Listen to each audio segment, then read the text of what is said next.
Season 2 देखा? देख लिया? ओके। तुमने नहीं देखा? ये भी ठीक है। तो अब सुनो, जिन्होंने नहीं देखा ना, देख लो। स्पॉइलर टॉक की वीडियो है, रिव्यू की ज़रूरत नहीं है ऐसे। तो जिनको स्पॉइलर से फटती है ना जिनकी, तो निकलो भैया यहाँ से। और जिनको घंटा फ़र्क नहीं पड़ता, एंड तक वीडियो देख लेना भाई। तो हेलो दोस्तों, वेलकम टू चिल टीवी। मैं हूं अनुपम और आज हम इस वीडियो में देखेंगे कि मिर्ज़ापुर के सीज़न की एंडिंग कैसे हुई और मिर्ज़ापुर के कैरेक्टर में सीज़न 2 में कौन कौन से चेंजेस आए, स्पॉइलर टॉक और सीज़न 3 में क्या क्या हो सकता है। तो बिना किसी देरी के चलिए शुरू करते हैं। एंडिंग एक्सप्लेन करने से पहले मिर्ज़ापुर के कुछ पुराने और नए दोनों कैरेक्टर के ऊपर मैं हाईलाइट मारता हूँ। कालीन भैया सीज़न 1 में जैसे थे, सीज़न 2 में भी वैसे ही थे। बस जब सीज़न का एंड के लास्ट के 2 एपिसोड आए, उनका कैरेक्टर थोड़ा एक बेस बन गया, जिसका फुल पोटेंशियल हमें देखने को मिलेगा सीज़न 3 में। मुन्ना भैया पहले सीज़न में काफ़ी ज़्यादा जोशीले थे और इस सीज़न में भी रहे, लेकिन माधुरी और शरद से मिलने के बाद थोड़ा ही सही लेकिन समझदारी वाली बातें उन्होंने सीज़न 2 में की। और अगर आप अमेज़ॉन प्राइम के किसी भी मिर्ज़ापुर के पोस्ट के नीचे कमेंट चेक करोगे, कुछ लोग मिर्ज़ापुर सीज़न 3 नहीं देखने वाले, क्योंकि हम सबको पता है मिर्ज़ापुर में मुन्ना भैया कितने भी हरामी नीच आदमी हों, लेकिन इसके साथ ही उनका कैरेक्टर सीरीज़ में जान डाल देता है और सही में उनके बिना मिर्ज़ापुर में फ़न थोड़ा कम हो जाएगा। गुड्डू पंडित और गोलू गुप्ता, इन दोनों का कैरेक्टर पहले सीज़न से इस सीज़न में हमें काफ़ी चेंज दिखा।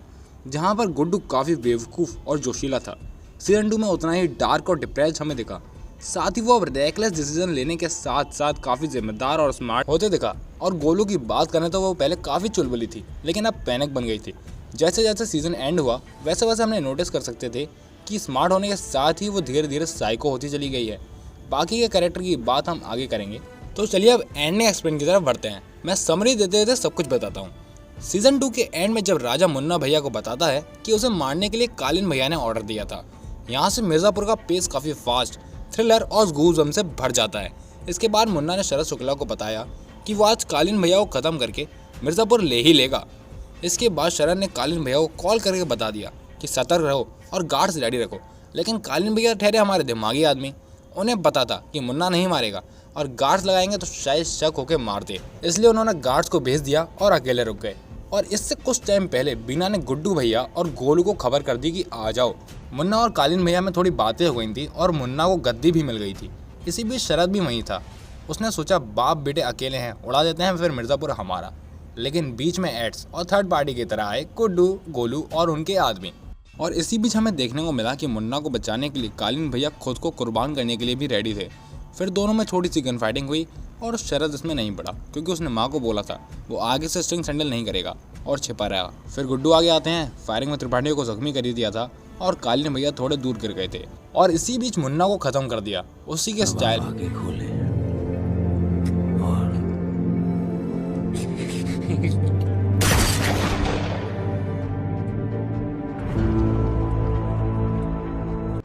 इसके बाद शरण ने अपने आदमियों को फायरिंग का ऑर्डर दिया, कालीन भैया को गाड़ी में ले लिया और चला गया। दोनों पार्टीज के थोड़े थोड़े आदमी मर गए। एंड क्रेडिट सीन भी थे इस सीरीज़ में। उसमें हमें देखने को मिला कि अब गुड्डू पंडित मिर्ज़ापुर की गद्दी पर बैठे हैं और गोलू शायद उनकी एडवाइज़र बनेगी। और वहाँ बिहार में दद्दा के यहाँ छोटा बच गया था फायरिंग में, बड़े और मामा दोनों टहल लिए। विजय शर्मा का जो अंगूठी वाला सीन दिखाया गया था, उसमें वो जो एक्शन थे वो बड़े के नहीं छोटे के थे, क्योंकि बड़े की पकड़ मजबूत थी लेकिन छोटे की लूज़ है। अब बात करते हैं सीज़न 3 के कुछ प्रेडिक्शंस और उन सवालों के बारे में जो हमें आगे पता चलेंगे। तो आगे जो भी मैं चीज़ें बताऊंगा वो थ्योरीज और प्रेडिक्शंस हैं, ये सच हो भी सकती हैं और नहीं भी। तो 100% कन्फर्म या बिलीव का दावा मैं नहीं देता। सबसे बड़ा क्वेश्चन तो ये है कि रॉबिन ने जो भी बताया उसमें से क्या सही था और क्या गलत। इसी के साथ कि आखिर उसकी माँ मर गई है या जिंदा है, और अगर जिंदा है तो वो कहाँ है और क्या करती है। इसके बाद आता है कि शरण ने कालीन भैया को क्यों बचाया, क्योंकि शरद चाहता था वो वहीं पे अपने आदमियों से गोलीबारी करवा के गुड्डू, गोलू, कालीन भैया सबको मार सकता था, क्योंकि गुड्डू की आधी से ज़्यादा टीम और मुन्ना तो डेड थे। तो इसके कई आंसर्स हैं।